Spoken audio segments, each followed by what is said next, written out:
एक रात रमेश बाबू अपनी पत्नी सोना के साथ शादी की पार्टी से अपने घर को लौट रहे थे। रात ज्यादा होने की वजह से कोई सवारी गाड़ी नहीं मिल रही थी। रमेश बाबू का घर मुश्किल से 3 किलोमीटर की दूरी पर देहरादून के एक पहाड़ी गांव में था।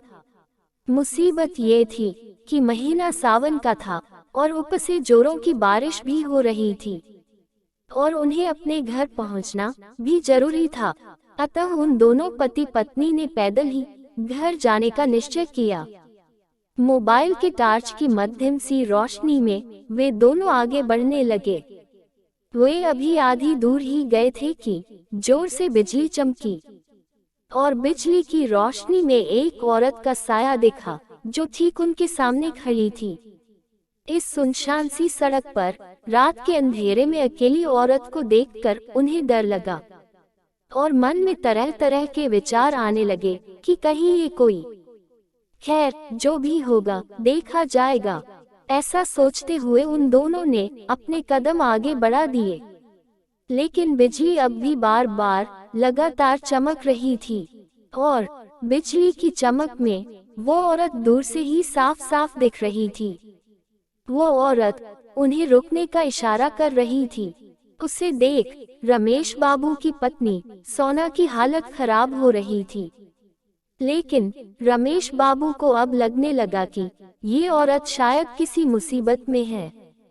रमेश बाबू जब रुके तो वो औरत उनसे हाथ जोड़ते हुए बोली, भाई साहब प्लीज मेरी मदद कीजिए।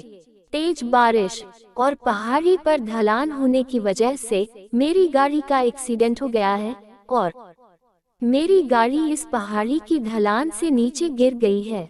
उसमें मेरी 1 साल की मासूम बच्ची है। प्लीज आप दोनों उसे बचा लीजिए।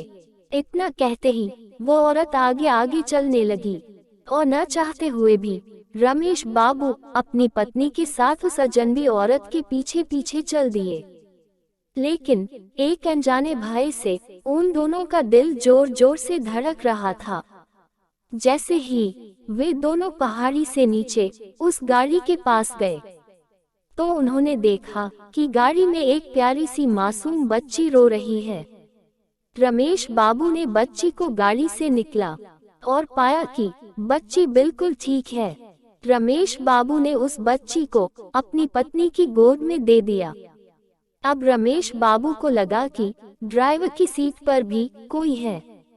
जब उन्होंने आगे जाकर देखा तो उनके होश उड़ गए, क्योंकि ड्राइवर की सीट पर वही औरत खून से लाथपथ होकर मरी पड़ी थी। रमेश बाबू को अब सब कुछ समझ में आ गया था। वे दोनों पति पत्नी बच्ची को अपनी गोद में लेकर अपने घर की ओर आगे बढ़ गए। रास्ते में उनकी पत्नी ने उनसे पूछा, वो औरत कौन थी? फिर वो औरत दिखाई क्यों नहीं दी? कहीं वो कोई? रमेश बाबू बोले, वो एक माँ थी, मर कर भी अपने बच्चे के लिए तड़पती रही थी।